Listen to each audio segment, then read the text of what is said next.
Bismillahirrahmanirrahim. Assalamualaikum warahmatullahi wabarakatuh. Alhamdulillahi rabbil alamin. Wassalatu wassalamu ala asrafil anbiya'i wal mursalin wa ala alihi wa ashabihi wattabi'in wa man tabi'ahum bi ihsanin ila yaumiddin, amma ba'd. Faqad qala Allah ta'ala fi kitabihil karim, a'udzu billahi as-samil 'alim minasy syaithanir rajim. Ya ayyuhalladzina amanu taqullaha haqqa tuqatih wa la tamutunna illa wa antum muslimun.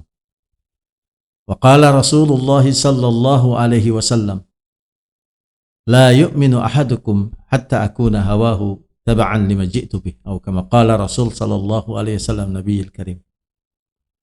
Bapak-bapak, ibu-ibu, tuan-tuan, puan-puan, hadirin hadirat, ikhwan akhwat, sahabat sahibah, pemirsa yang budiman yang dirahmati dan dikasihi oleh Allah Subhanahu wa taala. Uhayyikum bitahiyatil Islam, tahiyah mubarakah, tahiyah ahlul jannah. Assalamualaikum warahmatullahi wabarakatuh.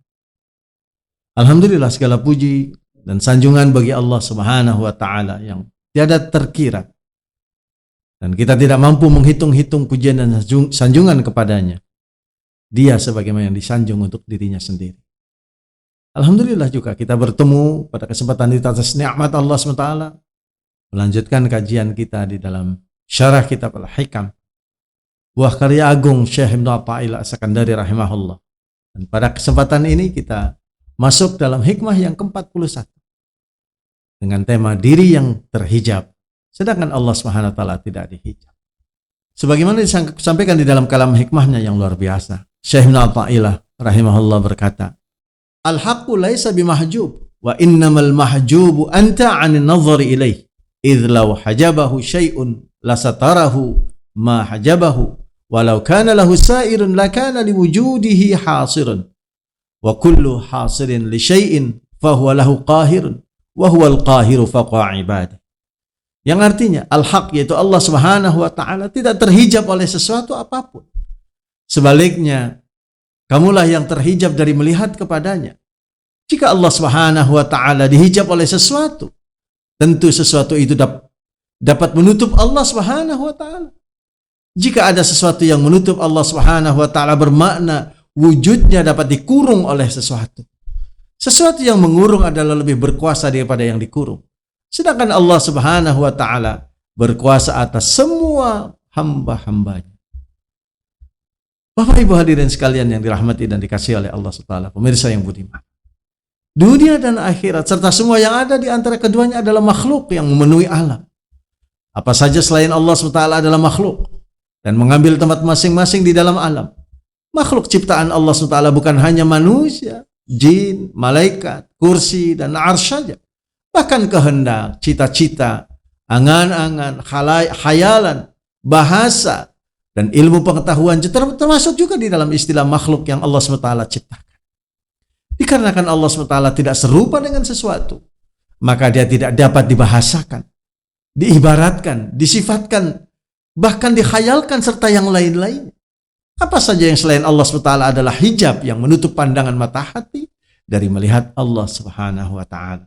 Walaupun Allah SWT tidak memakai penutup, nama-nama dan sifat-sifat serta perbuatannya juga adalah merupakan hijab. Ma'asyiral muslimin, sidang pemirsa yang dirahmati Allah Subhanahu wa taala.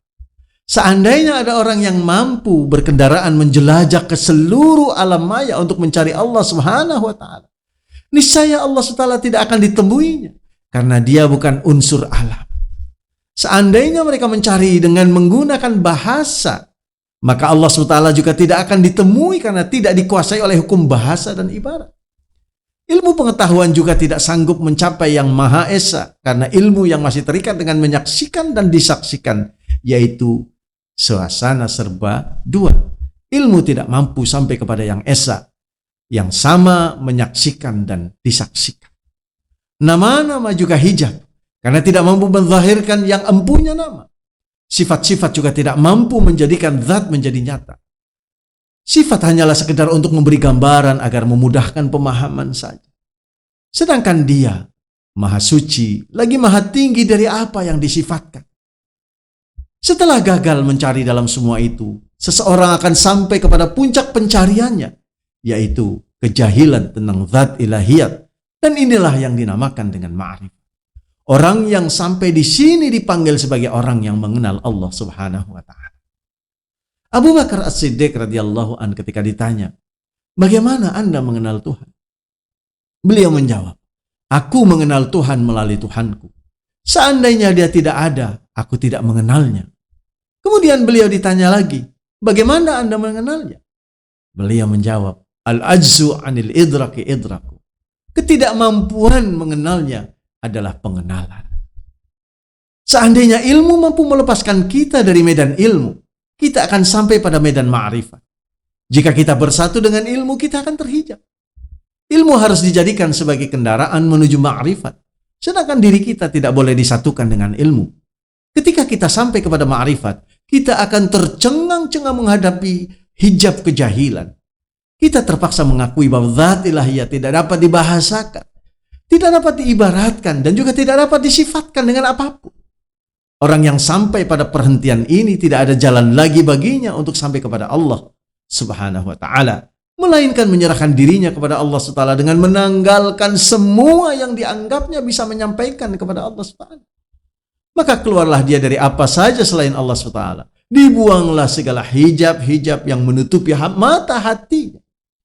Dia keluar dari ilmunya, dia keluar dari amalnya, dia akan sampai kepada ma'rifatnya. Dia meninggalkan juga harus keluar dari sifat-sifatnya, nama-namanya, dari bahasa dan juga dari ibarat-ibarat. Pelepasan yang menyeluruh ini adalah pintu masuk ke hadiratnya, dan dia masuk dengan kekuatan nurullah, yaitu tarikan langsung daripada Allah Subhanahu wa ta'ala, sebagaimana Allah firmankan di dalam surah An-Nur ayat yang ke-35.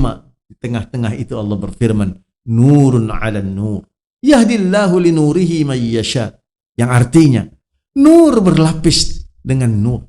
Allah memberikan petunjuk kepada sesiapa saja yang dikehendakinya, menurut undang-undang dan peraturannya kepada nur hidayahnya itu.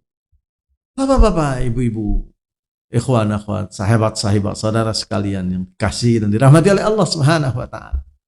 Makhluk tidak akan terlihat jika tidak ada nurnya. Ma'rifat tidak mungkin dicapai tanpa pancaran nur dari Allah SWT. Ilmu tidak mungkin diperoleh tanpa penerangan dari cahayanya. Mata hati juga tidak mungkin dapat melihat tanpa pancaran cahaya nurnya Allah Subhanahu wa ta'ala. Allah Subhanahu wa ta'ala membimbing untuk menggapai nurnya kepada siapa saja yang dia kehendaki.